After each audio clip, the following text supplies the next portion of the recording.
time out? She's just cooling off a little bit. No surprise, Elena came over and thought she'd have some special time too. Elena, hands to yourself. Do you know why Elena's come over here? To get my attention. Their mum decided to reward Elena by picking her up when she'd been naughty. These mixed messages are flying around like confetti. Now you're coming inside. She started to behave a certain way and you went to give her cuddles and love. I try to give her love all the time, especially when she's angry because I know how much she's missing Daddy. I think she's having a really hard time with Chris being gone. Like last night, she cried for him for a really long time. It's very clear that mum feels guilty about doing discipline with her adopted children. Not only because Chris is away, but also she's really scared that if she steps up and disciplines these kids, that psychologically she's going to damage all the effort she's put in to connect with them. So the confusing part for you is having compassion with boundaries? Yeah, figuring out where the boundaries exactly should be. I struggle with creating that sense of trust in me as a caring parent, and then also holding the line on discipline because the adoptive kids can see it as taking away love. Mama, I want you to get Daddy. I can't get him. Why? Where is he? Afghanistan. He's in Afghanistan. I can see how tough it is for mum, raising these kids without Chris being around, and so I really wanted to talk to her about it. What's the biggest pressure you put on yourself?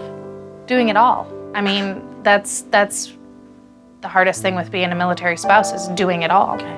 The fear is what? That I'm gonna let my kids down. That I'm not gonna be the mom that we can enjoy our time together. I need to hold the bag of both being mom and dad, and I don't feel like I can let either bag down. I can't drop them for a second. I'm trying to stay connected with my husband, which we've had problems in the past, staying connected while he's deployed, just because I sort of detach. When I get feeling too much, I just sort of put it in a box, put the box away up in a closet, and don't really look at the box.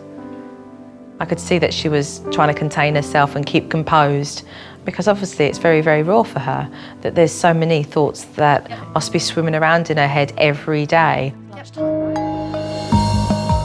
After dinner, mum started getting the kids ready for bed.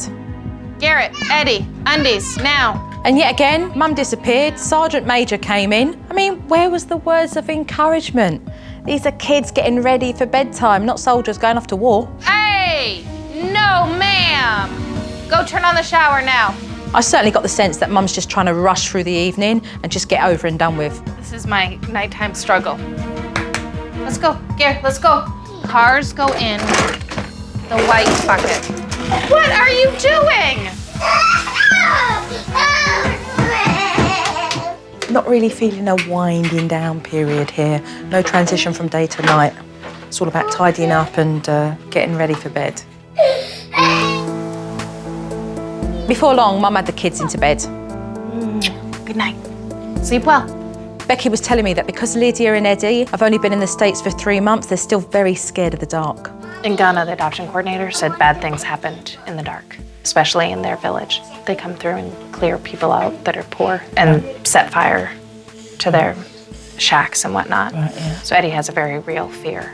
Eddie will tell me the dark, the dark, the dark. Does he get out of bed? They come in and find me, Who? Lydia especially, and then Elena and Garrett come in and they argue over who's gonna lay next to Mummy. I know that we can certainly get these children to a point of very much feeling like it is safe to be in their bedrooms, in their home, feeling very protected. What I'd love to do is to leave you now, and tomorrow morning, if I could have a family meeting with you. Sounds great. I'm quite clear on what I actually do want to do with this family, and I really hope that she's open to receiving what I have to give to her in order to make her situation a lot easier.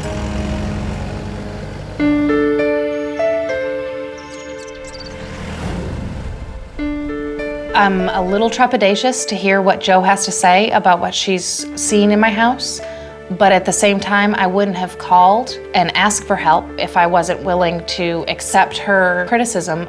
I don't truly believe that you are at your height of parenting, that you're feeling that fulfillment. Yeah, I'm definitely not where I want to be as a mom. Yeah.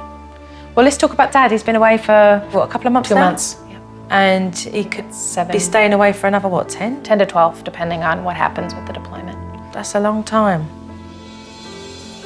As mum, raising these kids right now single-handedly is a big challenge for you. Yeah. I feel what's going to be important is to be able to give them the avenue to really recognise that Daddy's always in the house even though he's not in the house. Bedtime. You struggle at bedtime. And I feel the urgency. Tick tock, I need these kids in bed. It's like that.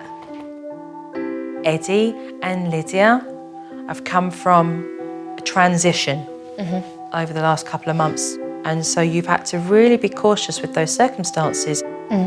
But I think bad habits have been created. Yeah, absolutely. What they don't get from you is your word, that everything's okay. You're actually fine to sleep in your own bed because you're safe. You can trust me. I will protect you. This is your sanctuary. Another issue is the positive praise. Right now, your head is focusing on all the things that are not quite right, all the things that could be better. I haven't figured that part out.